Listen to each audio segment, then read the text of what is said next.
I did see Saving Mr. Banks, and I want to talk about that one.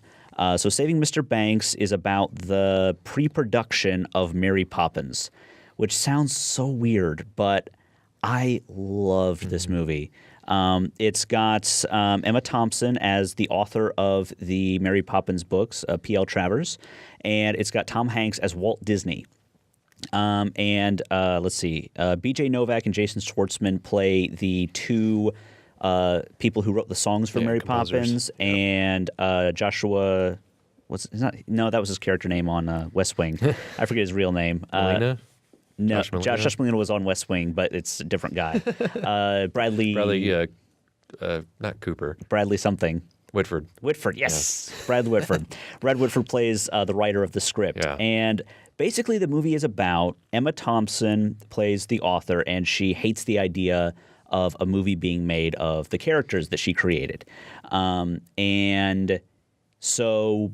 Her character's down on her luck. She's sort of about to lose her house, and she needs money.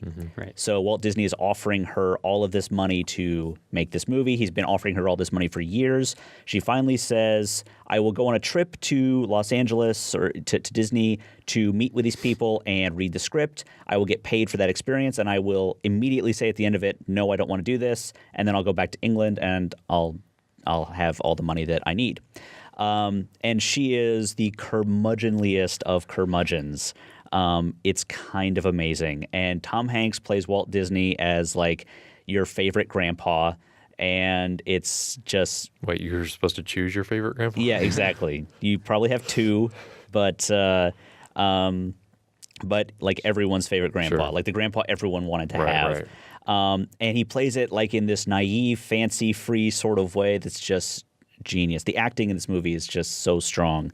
And I mean, it's all these great scenes like, Paul Giamatti is in this. He has the best. I would not blink an eye if he was nominated for Best Supporting Actor. Yeah. Really, it's I so wouldn't. subtle, but he's so amazing in that movie. He plays her limo driver, and just slowly throughout the course of the movie, kind of weans his way into her good graces, and it's just so great. But it has all these great scenes where they're reading the script for Mary Poppins, and then she'll like she's like, no, I'll read the script out loud, and you can tell me what it all means. And she's like going through it, and she's like, EXT, London Street. What does EXT mean? It's like exterior.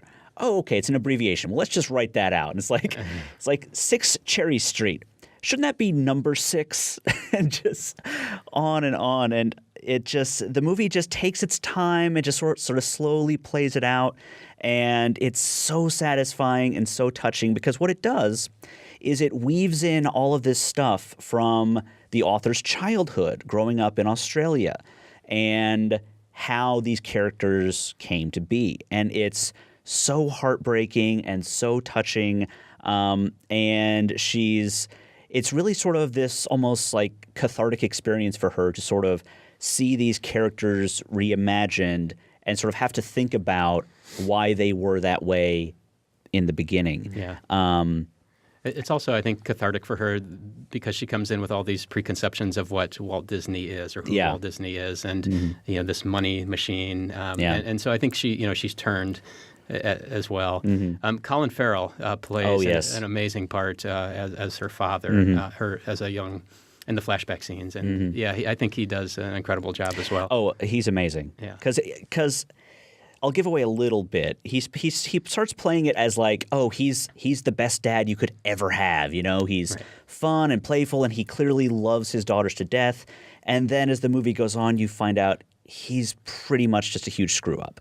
And this is just sort of a front that he puts up to sort of convince other people that he's sort of okay, right? But he's not. And as the movie goes on, it just becomes more and more apparent that he's Mr. Banks, right? And that's what she's trying to do. She's trying to save Mr. Banks because, and there's so many great scenes. I bawled the entire second half. Yeah. I was just crying my eyes out the whole time because it's all about like your relationship with your dad and like what that means to you and how you see how that affects who you are and all that. And I thought it was brilliant. I loved it.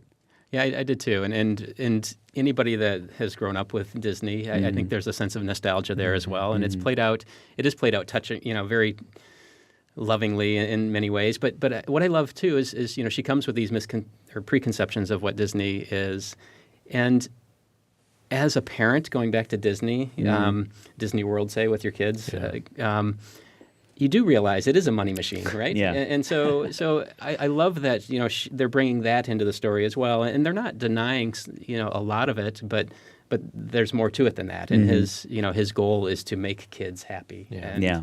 And so I think having that revelation for her was pretty great. Yeah, and every scene in the rehearsal room is solid gold. Yeah. Every single one. They're all great. Yeah. But it's what happens sort of outside of those scenes that sort of makes them really great. And there's just all these little character points, like, and I'm sure it's real, but Tom Hanks as Walt Disney is sort of walking around out in public, and everyone's like, "Oh, hey, Walt Disney, can you sign this?" And he's got business cards that he's signed, and he's handing them out to people. And it seems so crass, but at the same time, it's so endearing, and I don't understand why, but it's so great. Yeah. So Saving Mr. Banks, I highly recommend it. Take your girlfriend, take your dad, take your mom. Take your kids. Take your kids, take whoever. It's great. Yeah. It's really, really great. A Place for Film is recorded at WFIU Studios in Bloomington, Indiana.